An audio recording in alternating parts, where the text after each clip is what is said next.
Welcome to village cooking style. இன்னும் நம்ம சேனலை சப்ஸ்கிரைப் பண்ணாதவங்க சப்ஸ்கிரைப் பண்ணுங்க.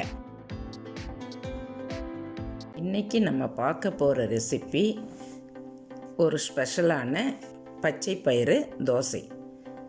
இதை ஸ்பெஷரட்டுன்னு சொல்லுவாங்க. ஆந்திரா சைட்லாம் இது ரொம்ப ஃபேமஸ்ங்க. வாங்க அதுக்கு தேவையான பொருட்கள் என்னென்னு பார்க்கலாம். இங்கே நான் ஒரு 300 கிராம் அளவுக்கு பச்சை பயிறு எடுத்து வச்சுருக்கிறேன். ஒரு 50 கிராம் அளவுக்கு புழுங்கலரிசி, 50 கிராம் அளவுக்கு பச்சரிசி எடுத்து வச்சுருக்கிறேன். இதை நம்ம ஒரு 8 மணி நேரம் அளவுக்கு நம்ம ஊற வைக்கணும். நம்மளுக்கு காலையில் தோசை பண்ணுறதுனா நம்ம நைட்டே ஊற வச்சிடணும். இப்போ நம்ம தோசை மாவு ரெடி பண்ணுறதுக்கு இது இப்போ எல்லாத்தையும் ஊற வைக்கிறேன் பாருங்கள். எடுத்து வச்சோம் இல்லைங்களா, அந்த 300 கிராம் பச்சை பயிறு, 50 கிராம் அளவுக்கு அரிசி எடுத்து வச்சோம். அதை ஊற வைக்கிறோம். ஊற வச்சுட்டு 8 மணி நேரம் கழித்து வாஷ் பண்ணி இதை எடுத்து வச்சுருக்கிறேன் பவுலில். தோசைக்கு தேவையான பொருட்கள்: 1 ஸ்பூன் சீரகம் எடுத்து வச்சுருக்கேன், 1 இன்ச் அளவுக்கு இஞ்சி எடுத்து வச்சுருக்கேன், 3 பச்சை மிளகாய், ஒரு வெங்காயம் சின்ன சின்ன பீசஸாக கட் பண்ணி வச்சுருக்கேன், பெருங்காயம் வச்சுருக்கேன். இப்போ நம்ம முதல்ல மாவு ரெடி பண்ணிக்கணும்.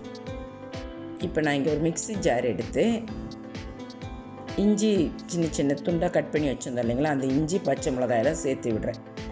சீரகமும் கூட சேர்த்து விட்டுட்டேன். 1 ஸ்பூன் சீரகம் எடுத்து வச்சோம் இல்லைங்களா, அதையும் சேர்த்து விட்டுட்டு நம்ம இந்த ஊற வச்சுருக்கிற அரிசி, பச்சை பயிறு இதில் சேர்த்து விடணும். நிறைய ஊற வச்சா நம்ம கிரைண்டரில் அரைச்சிக்கலாம். நம்ம கொஞ்சமாக பண்ணுறதுனால மிக்சிலேயே அரைச்சிக்கிறேன். அதுக்கு தேவையான அளவு உப்பு போட்டு நம்ம இதை அரைச்சிக்கணும். கொஞ்சம் குறைன்னு அரைச்சிக்கணும். இந்த இப்போ அரைச்சி எடுத்துக்கிட்டோம் பாருங்கள். பருப்பு வகையில் செய்யும்போது நம்ம கண்டிப்பாக பெருங்காயத்தூள் சேர்க்கணும். அதனால் இப்போ பச்சை பயிறுன்றதுனால நான் இதில் பெருங்காயத்தூள் ஆட் பண்ணி விட்டுருக்கிறேன் பாருங்கள். 1 ஸ்பூன் அளவுக்கு பெருங்காயத்தூள் போட்டிருக்கேன். சின்ன ஸ்பூனில் 1 ஸ்பூன் அளவுக்கு போட்டால் போதும். போட்டு நம்ம நல்லா கலக்கி விட்டுட்டு இங்கே ஸ்டவ் ஆன் பண்ணி தோசைக்கல் வச்சு அதில் நான் தோசை ஊற்றி விடுறேன். இது ரொம்ப டேஸ்ட்டாக இருக்கும். இது ஆந்திரா சைடில் ரொம்ப ஃபேமஸ்ஸு. இது பெசரட்டுன்னு சொல்லுவாங்க. ரொம்ப நல்லாயிருக்கும். இது ஒரு வித்தியாசமாக நல்லாயிருக்கும். உடம்புக்கும் ரொம்ப நல்லது. பச்சை பயிறு உடம்புக்கு ரொம்ப நல்லது. எல்லா சத்தும் இருக்குது அதில். நம்ம இது மாதிரி ஊற்றி விட்டுட்டு சுற்றி தோசையை சுற்றி லைட்டாக எண்ணெய் விடணும்.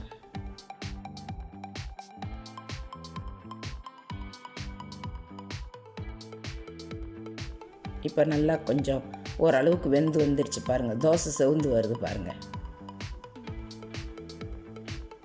இந்த ஸ்டேஜில் நம்ம திருப்பி போட்டுக்கணும்.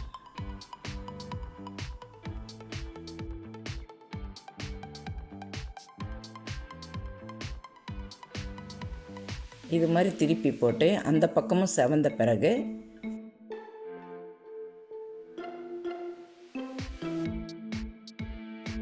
பெசரட்டு ரெடி ஆகிடுச்சு. இப்போ ஆனியன் பெசரட்டு பார்க்கலாம் வாங்க.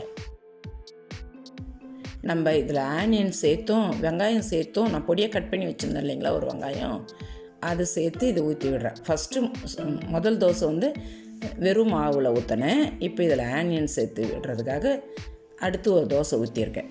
இது மாதிரியும் பண்ணலாம். நம்ம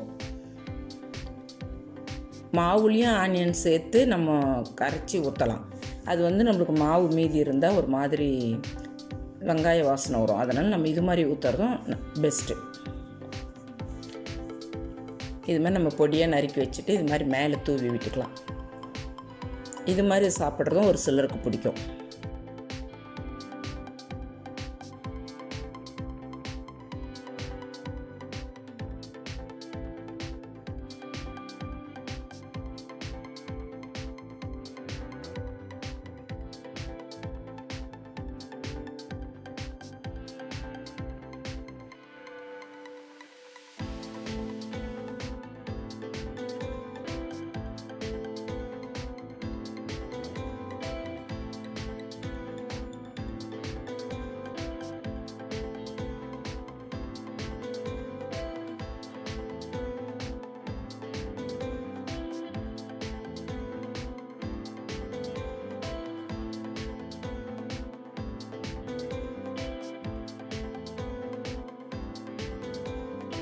இந்த தோசைக்கு நம்ம கார சட்னியும் தேங்காய் சட்னியும் வச்சு சர்வ் பண்ணால் நல்லாயிருக்கும். நான் இங்கே வந்து கார சட்னி அரைச்சி வச்சுருக்கேன், தேங்காய் சட்னி அரைச்சி வச்சுருக்கேன். நீங்கள் மறக்காமல் ஒரு டைம் ட்ரை பண்ணி பாருங்கள். கண்டிப்பாக எல்லாேருக்கும் இது பிடிக்கும்.